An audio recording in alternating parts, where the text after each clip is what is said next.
Olá, estamos de volta ao nosso programa Nisto Cremos, as grandes verdades da Bíblia. E hoje temos o desafio de estudar um tema muito interessante na Bíblia, o que a Bíblia ensina sobre a igreja. Nós vivemos num mundo de muita confusão religiosa, tantas igrejas, tantas denominações. A Bíblia define uma igreja como sendo a igreja de Deus. Vamos entender esse tema hoje então.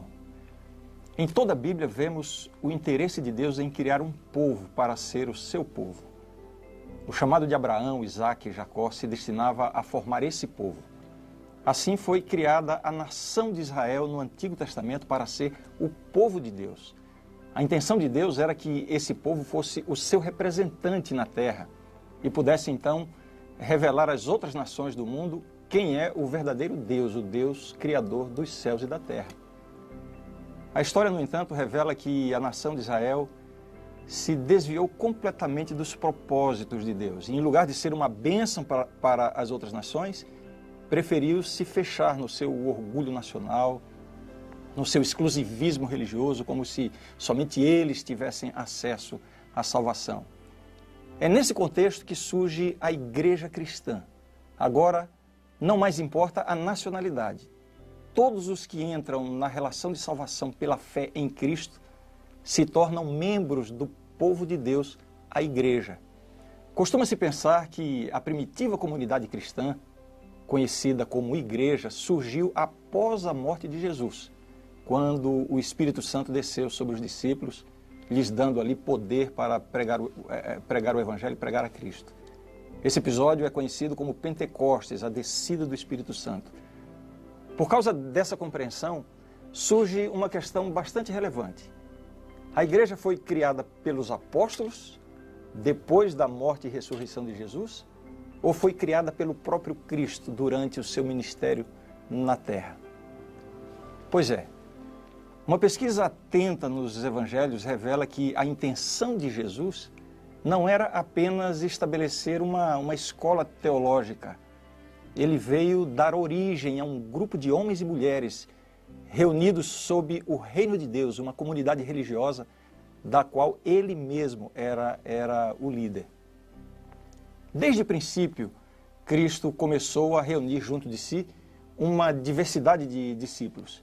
Havia, por vezes, grande número deles, embora não passassem, muitas vezes, de uma massa desorganizada de seguidores. Dentre eles, Jesus selecionou 12, aos quais chamou de apóstolos. Esses deveriam estar mais tempo com Cristo e depois seriam enviados a pregar a mensagem de Cristo. Cristo também deu aos seus discípulos memoráveis ensinos sobre o tipo de vida que deviam viver, ilustrada, por exemplo, no Sermão da Montanha. Os que se uniam a ele deviam estar dispostos a fazer sacrifícios como o seu mestre, estar dispostos a carregar cada um a sua cruz, nas palavras de Cristo, e a desenvolver valores inteiramente novos. Ele lhes ensina, por exemplo, que ganhar o mundo não tem valor nenhum comparado a perder a vida por amor a Jesus. Os evangelhos nos mostram que aqueles a quem Jesus chamou foram enviados numa missão. Primeiro ele enviou os 12, depois ele enviou 70. Essa missão não ocorre por acaso, era parte de um propósito deliberado do próprio Senhor. O ministério de Cristo visava a formação de uma comunidade específica. É isso que nós temos que entender no estudo de hoje. Vamos entender que comunidade é esta e qual o significado dessa comunidade. Então me acompanhe agora em alguns textos que nós vamos ler aqui na tela.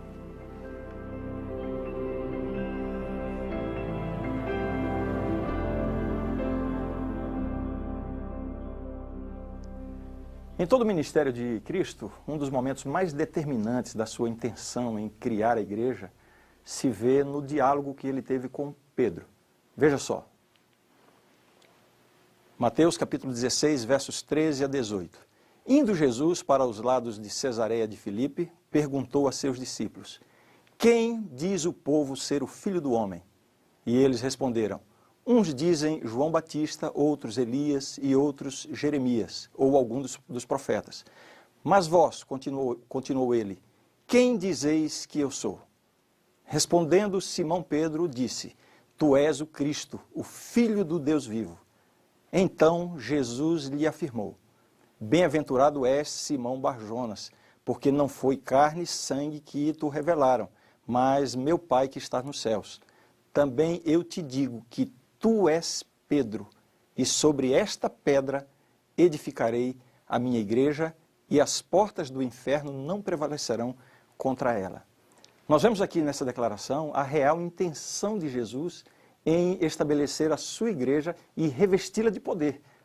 O significado da pedra a qual Jesus se referiu quando disse tu és Pedro e sobre esta pedra edificarei a minha igreja, também é vital, a compreensão disso é vital para uma correta compreensão da igreja no Novo Testamento.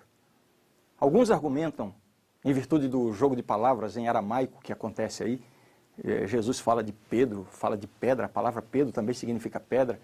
Pedro e pedra são a mesma coisa. Alguns interpretam assim. Portanto, a interpretação seria que Pedro é a pedra sobre a qual a igreja está edificada. Acrescentando que o papel que o Senhor deu ao apóstolo era um papel permanente e que devia ser transmitido aos seus sucessores. A passagem bíblica, porém, não sugere nada dessa natureza. Conforme demonstrado na maneira como os discípulos, os outros discípulos, trataram Pedro posteriormente, nenhum dos que ouviram Jesus fazer essa afirmação entendeu dessa forma, que Pedro agora seria a base para o estabelecimento da igreja. Para eles, os outros discípulos, Cristo era o fundamento da família de Deus. E vemos isso em diversos textos da Bíblia. Vejamos alguns deles. Porque ninguém pode lançar outro fundamento além do que foi posto, o qual é Jesus Cristo. Jesus é o fundamento. Outra passagem, Efésios capítulo 2, versos 20 a 22. Edificado sobre o fundamento dos apóstolos e profetas, sendo ele mesmo, Cristo Jesus, a pedra angular, na qual todo o edifício bem ajustado cresce para santuário dedicado ao Senhor, no qual também vós juntamente estáis sendo edificados para a habitação de Deus no Espírito. De acordo com o texto, quem é a pedra sobre a qual foi construída a igreja? Jesus, Cristo Jesus, a pedra angular. Temos ainda esse outro texto. Chegando-vos para ele a pedra que vive, rejeitada sim pelos homens, mas para com Deus eleita e preciosa. Também vós mesmos, como pedras que vivem, sois edificados casa espiritual para ser de sacerdócio santo, a fim de oferecer de sacrifícios espirituais agradáveis a Deus, por intermédio de Jesus Cristo. Pois isso está na Escritura, eis que ponho em Sião uma pedra angular, eleita e preciosa, e quem nela crer não será de modo algum envergonhado. Para vós outros, portanto, os que credes, é a preciosidade, mas para os descrentes, a pedra que os construtores rejeitaram, essa veio a ser a principal pedra angular, e pedra de tropeço e rocha de ofensa. São estes os que tropeçam na palavra, sendo desobedientes para o que também foram postos. Então nós vemos aqui inúmeras referências, revelando a Jesus como sendo a pedra sobre a qual a igreja foi construída. Qual o significado de igreja no Novo Testamento? Vejamos aqui algumas das palavras que são traduzidas para igreja na Bíblia. No Novo Testamento é o grego eklésia, que significa ek para fora, eklésia chamar, ou seja, chamar para fora. A palavra igreja tem esse sentido no idioma original. No Antigo Testamento, carral, reunião, ajuntamento, assembleia, os chamados para fora. Com o passar do tempo, essas palavras entraram para a história cristã com influências tanto gregas quanto judaicas. Na terminologia cristã, a palavra eclésia designava a congregação ou comunidade dos chamados por Deus para sair do mundo e ser o seu povo. Constituíam a sociedade dos que haviam sido libertados, embora conscientes de que sua liberdade emanava da sua obediência ao Senhor. O Novo Testamento se refere à igreja basicamente de duas maneiras. Na maior parte das referências, refere-se a uma comunidade de cristãos de determinada localidade específica.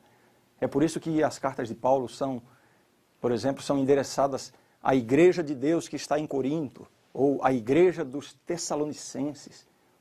Da mesma forma, o termo é empregado com referência a Jerusalém, a Cencreia. Outro uso do termo igreja na Bíblia é quando se aplica a um pequeno grupo de cristãos que se reúnem em uma casa de adoração.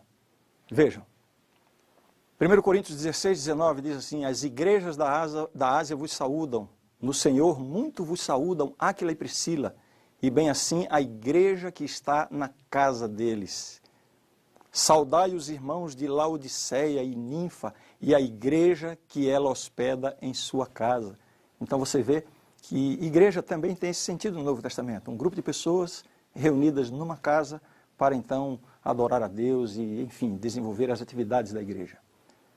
Num sentido mais amplo, a palavra igreja é utilizada para indicar uma área geográfica mais extensa ou para designar aquilo que a gente chama de a igreja universal, isto é, a totalidade da igreja. Veja só alguns exemplos na Bíblia. Gálatas 1:2.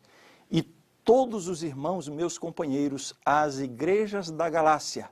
Então, a palavra igreja no plural se referindo à totalidade dos membros da igreja em uma área geográfica mais ampla, né? E não era conhecido de vista das igrejas da Judéia que estavam em Cristo, Gálatas 1:22. Um outro texto diz assim: também, irmãos, vos fazemos conhecer a graça de Deus concedida às igrejas da Macedônia, 2 Coríntios 8, verso 1. Encontramos também a palavra igreja empregada num sentido universal. Isso acontece também no Novo Testamento. Veja o que diz Efésios 1:22. E pôs todas as coisas debaixo dos pés, e para ser o cabeça sobre todas as coisas, o deu à igreja. Igreja aqui não está se referindo a uma pequena comunidade reunida numa casa, nem tampouco a uma área geográfica um pouco mais ampla, e sim a totalidade da igreja em todos os lugares. Então, você entendeu bem? O conceito de igreja no Novo Testamento tem essas duas dimensões, uma congregação local e a igreja mundial, a igreja universal, como a soma de todos os crentes fiéis ao Senhor. Vamos agora passar para outro aspecto importante no estudo do significado de igreja no Novo Testamento. São os conceitos de igreja visível e igreja invisível. Bom, vamos começar evitando os equívocos do extremismo, tanto na concepção da igreja visível quanto da igreja invisível. O extremismo na concepção da igreja visível é o seguinte: são aqueles que pensam que a única igreja de Cristo, a verdadeira igreja, é visível, ou seja, é uma comunidade de pessoas que se reúnem, conservam uma identidade dogmática e estão dentro de uma estrutura organizacional visível.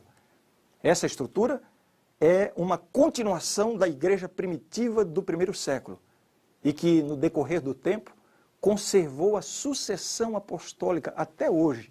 Ou seja, o líder máximo da igreja na atualidade seria sucessor direto dos apóstolos. Essa interpretação afirma que fora dessa igreja visível não há verdadeira igreja. Existe também o extremismo oposto. E aqui estão aqueles que enfatizam a prioridade de um relacionamento direto da pessoa com Deus por meio de Cristo. É isso que faz um cristão. Segundo essa forma de ver, a igreja nada mais é do que a soma total dessas pessoas nascidas de novo no Espírito. Reunidos ou não em um grupo visível, eles compõem a igreja. Eles dizem que a organização visível tem importância relativa, sobretudo porque ser membro dela não é nenhuma garantia de salvação. Em alguns casos, há uma verdadeira aversão a tudo que pareça uma estrutura formal. A ênfase aqui recai sobre a qualidade de vida cristã individual. Bem, é preciso admitir que essa forma de interpretar, essa forma extrema de se desqualificar a igreja visível, parece ser muito apropriada diante dos escândalos vistos em tantas denominações cristãs em nossa sociedade. Muitas pessoas, ao verem a comercialização da fé num cristianismo mercantilizado, tem como primeira reação a aversão a toda forma de religião organizada ou institucionalizada.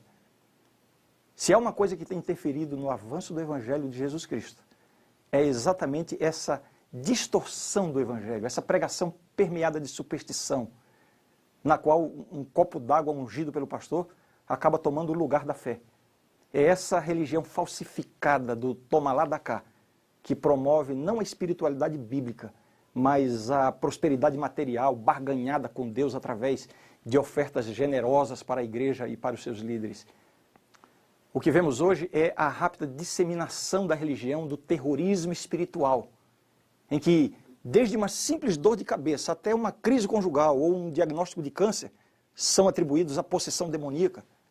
E assim as pessoas são aprisionadas.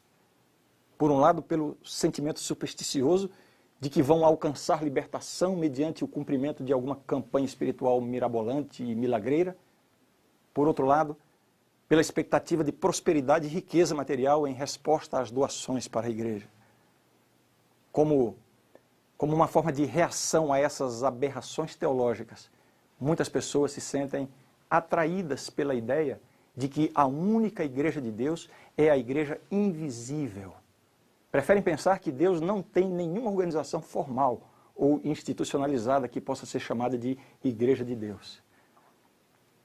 Então veja, estamos aqui diante de duas posições extremas. A de que a igreja de Deus é unicamente a igreja visível que obedece à sucessão apostólica. E a outra posição de que a única igreja de Deus é a invisível, ou seja, a soma total de todos os cristãos sinceros, independentemente de qualquer organização visível. Vejamos agora o que a Bíblia ensina sobre isso. Primeiramente, vemos no Novo Testamento uma igreja invisível. Quando Jesus falava sobre a salvação, ele sempre deu prioridade à fé e à condição espiritual individual. Veja só alguns exemplos. A isto respondeu Jesus: em verdade te digo que se alguém não nascer de novo, não pode ver o reino de Deus. Respondeu Jesus: em verdade te digo, quem não nascer da água e do Espírito, não pode entrar no reino de Deus. São João capítulo 3, versos 3 e 5. E ainda, essa última declaração que eu quero mostrar para você.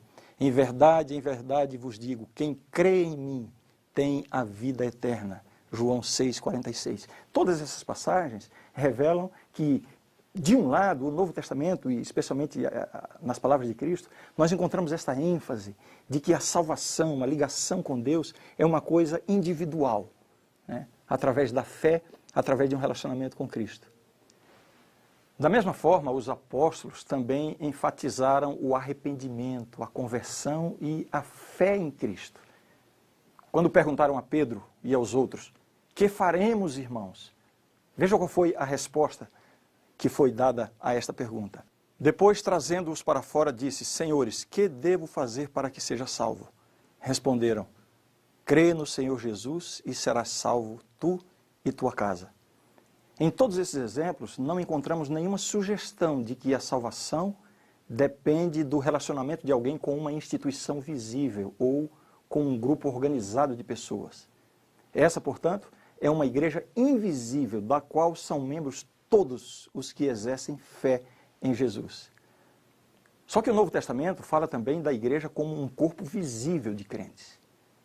Tendo reconhecido a prioridade da fé e do arrependimento, é difícil querer minimizar essa mesma importância dada pelas Escrituras à dimensão visível da igreja.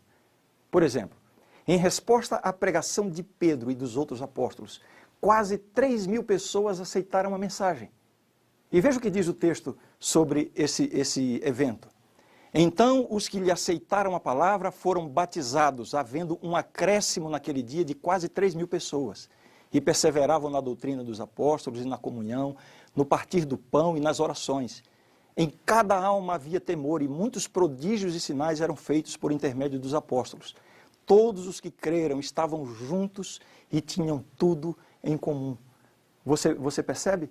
Nota-se aqui claramente a formação de uma comunidade que se reunia, que compartilhava experiências e que formava, assim, uma igreja visível. Assim, a igreja visível são comunidades reais, formadas de pessoas que se reúnem para adoração em comunidade e para o serviço aos de fora. Veja essas expressões bíblicas aqui. Contudo, se alguém quer ser contencioso, saiba que nós não temos tal costume nem as igrejas de Deus. 1 Coríntios 11:16. Claro que está se referindo a comunidades visíveis. Tanto é assim, irmãos, que vos tornastes imitadores das igrejas de Deus existentes na Judéia, em Cristo Jesus. Veja que também se refere a comunidades visíveis, né? 1 Tessalonicenses 2:14. Esse último texto aqui, a tal ponto que nós mesmos nos gloriamos de vós, nas igrejas de Deus, à vista da vossa constância e fé em todas as vossas perseguições e nas tribulações que suportais. 2 Tessalonicenses 1:4. Então, esses textos nos mostram claramente que existem essas duas dimensões da igreja. A igreja invisível, formada pela totalidade daqueles que aceitam a Jesus como seu Salvador, e a igreja visível, que são as comunidades visíveis, pessoas que se reúnem para formar a igreja. O Novo Testamento também apresenta algumas imagens da igreja. Vamos ver agora quais são algumas das imagens bíblicas da igreja, algumas metáforas que apontam para características essenciais da igreja. A principal analogia para a igreja usada pelo apóstolo Paulo é a metáfora do corpo de Cristo. Podemos começar lendo Romanos capítulo 12, verso 5, onde ele diz assim: assim também nós, conquanto muitos, somos um só corpo em Cristo e membros uns dos outros. Depois em 1 Coríntios 12, 27, ora, vós sois corpo de Cristo e individualmente membros desse corpo. Essa analogia ressalta vários pontos importantes. Primeiro, a unidade que deve haver entre os membros do corpo e o próprio Senhor Jesus. Segundo, a harmonia que precisa haver entre os diversos membros do corpo. Cada um tem uma função, mas todos devem atuar em harmonia uns com os outros, assim como acontece no corpo humano saudável.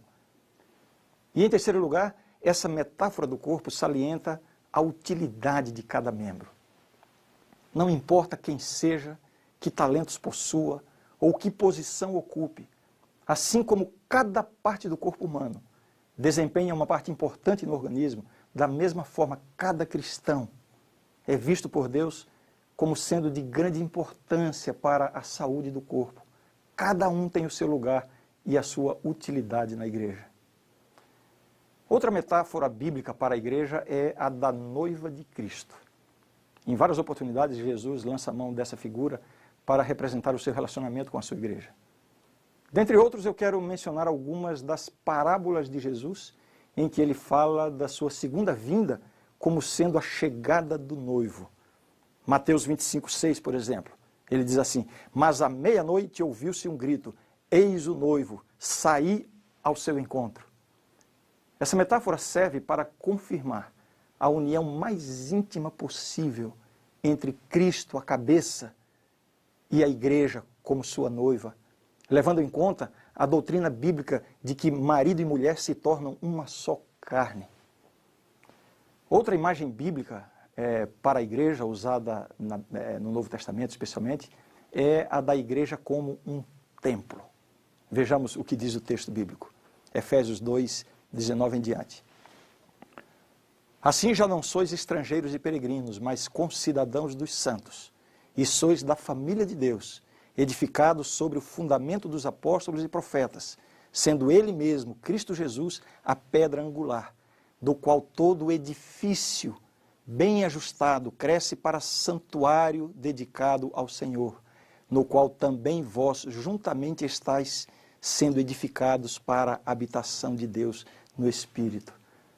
Nas palavras do apóstolo Pedro, a igreja é a casa espiritual. Também vós mesmos, como pedras que vivem, sois edificados casa espiritual para serdes sacerdócio santo. Além das metáforas do corpo, da noiva e do templo, o Novo Testamento acrescenta ainda a metáfora do povo de Deus. O Antigo Testamento aplica frequentemente a ideia de povo de Deus à nação de Israel. No Novo Testamento, a igreja é vista como a continuação dessa comunidade da aliança, Veja só o que escreveu o apóstolo Pedro sobre isso. Vós, porém, sois raça eleita, sacerdócio real, nação santa, povo de propriedade exclusiva de Deus, a fim de proclamardes as virtudes daquele que vos chamou das trevas para a sua maravilhosa luz. 1 Pedro 2,9. Veja como o apóstolo menciona essas expressões, raça eleita, sacerdócio real, expressões que nos reportam a realidade do Antigo Testamento, né? Nação santa. Quer dizer, todo esse conceito que era usado no Antigo Testamento para a nação de Israel, passa agora a se referir à igreja. Embora o Novo Testamento empregue a expressão povo de Deus para descrever o Israel do Antigo Testamento, também emprega para designar a comunidade cristã mesclada de judeus e gentios. Em um padrão típico do cumprimento do Antigo Testamento, o Novo Testamento vê a igreja como o verdadeiro Israel. É isso que nós vemos aqui. Gálatas 6,16. E a todos quantos andarem de conformidade com esta regra, paz e misericórdia sejam sobre eles e sobre o Israel de Deus. A referência aqui não é ao Israel do Antigo Testamento, e sim à própria igreja. Além dessas imagens, dessas metáforas que eu acabo de mencionar aqui, do corpo, da noiva, do templo, do povo de Deus, existem ainda inúmeras outras. Só para mencionar algumas. A metáfora da torre, da vinha, do exército, nação, coluna de fogo, etc. Agora, um aspecto sobre o qual nós não podemos deixar de falar quando tratamos do assunto da igreja é a questão da missão da igreja. A igreja é o corpo de Cristo. Contudo, ela não foi chamada para existir como um fim em si mesma, mas para cumprir o propósito de Deus. A função da igreja pode ser definida em termos bastante simples. A igreja existe para dar continuidade ao ministério de Cristo no mundo. Vendo dessa perspectiva, nós devemos entender que a igreja não tem uma missão, e sim que a igreja é a missão. Essa missão pode ser sumarizada, embora não reduzida, através da grande comissão dada por Cristo aos seus discípulos. Vamos lembrar esta ordem dada por Jesus. Mateus 28, 19 e 20. Ide, portanto, fazei discípulos de todas as nações, batizando-os em nome do Pai, do Filho e do Espírito Santo, ensinando-os a guardar todas as coisas que vos tenho ordenado. E eis que estou convosco todos os dias até a consumação dos séculos. Eu quero destacar aqui 4 aspectos vistos aqui na missão da igreja. Primeiro, o texto enfatiza a questão de fazer discípulos. O texto demonstra que o cerne da missão é fazer discípulos de todas as nações. A tarefa principal é partilhar o Evangelho de Jesus Cristo até os confins da terra. Os membros da igreja foram chamados a sair do mundo para depois serem enviados de volta ao mundo com uma missão e uma mensagem. Cada cristão é um porta-voz do Evangelho. Alguns são chamados a irem longe, onde a mensagem ainda não chegou. Mas a maioria de nós é chamada para testemunhar no seu próprio círculo de influência. Em primeiro lugar, na família, entre os amigos, no ambiente de trabalho, na sociedade onde nós vivemos. O segundo aspecto, destaque na comissão, na ordem dada por Jesus, fala sobre instruir os crentes, ensinando-os a guardar todas as coisas. Ainda no âmbito da grande comissão de ir e anunciar o Evangelho, está a missão de instruir os crentes. A missão da igreja envolve não apenas anunciar o Evangelho, mas também a instrução daqueles que aceitam a mensagem. O apóstolo Paulo define isso em termos bem claros. Vejam só o que ele diz. E ele mesmo concedeu uns para apóstolos, outros para profetas, outros para evangelistas e outros para pastores e mestres, com vistas ao aperfeiçoamento dos santos, para o desempenho do seu serviço, para a edificação do corpo de Cristo. Um terceiro aspecto envolvido na missão da igreja é o cuidado dos necessitados e sofredores. Essa é o que nós podemos chamar de a dimensão prática do cristianismo. Jesus deixou bem claro que a verdadeira religião será medida não pelos dogmas, e sim pelo amor ao próximo. Eu quero sugerir uma leitura para você. Leia depois atentamente o capítulo de São Mateus, o capítulo 25 de São Mateus, a partir do verso 31. E você verá que a marca do verdadeiro cristianismo é o cuidado dos necessitados e sofredores. Não esqueça, São Mateus capítulo 25, a partir do verso 31. Finalmente, o quarto aspecto da missão da igreja é glorificar o nome de Deus. Veja só o que disse também o apóstolo Paulo. Nos predestinou para ele para a adoção de filhos por meio de Jesus Cristo, segundo o beneplácito de sua vontade, para louvor da glória de sua graça, que ele nos concedeu gratuitamente no amado. O supremo propósito da igreja é a adoração a Deus. Tão maravilhosa é a manifestação do propósito de Deus em criar a igreja e conceder-lhe todas as bênçãos em Cristo, que o apóstolo faz uma tremenda exclamação. Veja só.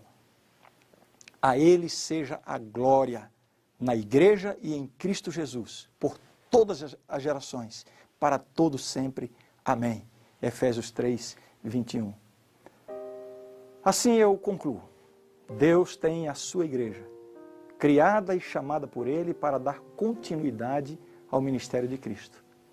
Essa igreja tem uma dimensão invisível, ou seja, é a totalidade de todos os crentes sinceros, independentemente de uma organização visível. Mas Deus tem também uma igreja visível, um povo peculiar, chamado Corpo de Cristo. A grande pergunta que paira agora é a seguinte: em meio a tanta confusão religiosa, como identificar o verdadeiro povo de Deus, a verdadeira igreja de Cristo na terra? Esse será o nosso próximo tema.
A grande verdade do estudo de hoje é esta. A igreja é a comunidade de crentes que confessam a Jesus Cristo como Senhor e Salvador. Unimos-nos para prestar culto, para a comunhão, para a instrução na palavra, para a celebração da ceia do Senhor, para o serviço a toda a humanidade e para a proclamação mundial do Evangelho. A igreja é a família de Deus. A igreja é o corpo de Cristo. Esta é a verdade e eu creio nisto. Na próxima lição vamos ver como a Bíblia identifica o verdadeiro povo de Deus. Nós não precisamos correr o risco de sermos enganados por essa confusão religiosa que tomou conta do mundo. A Bíblia nos dá segurança. Não perca!